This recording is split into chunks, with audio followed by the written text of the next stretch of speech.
Sumalang na sa unang pagbasa sa BTA Parliament ang panukala hinggil sa pagkakaroon ng cultural at historical shrine bilang pagbibigay karangalan kay Sharif Kabunsuan. Ang detalye mula kay Naphtali Bendol. Formal nang inihain at sumalang sa unang pagbasa sa BTA Parliament ang BTA Bill No. 358 o ang Sharif Kabunsuan Shrine Act.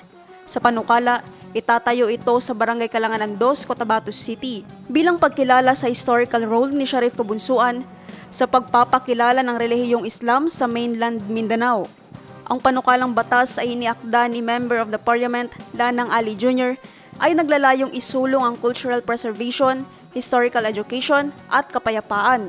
Base sa explanatory note nito, ang shrine ay magsisilbing historical landmark at Center for Islamic Studies, Research at Cultural Tourism. Sa ilalim ng proposed measure, ang Bangsamoro Commission for the Preservation of Cultural Heritage o BCPCH ang tututok sa governance at administration ng shrine. Ang komisyon din ang magdadraft ng implementing rules and regulations para sa operasyon nito. Manggagaling naman sa annual appropriations for public works ang pondo para sa pagpapatayo ng shrine. Naphtali Bendol, iMinds, Philippines.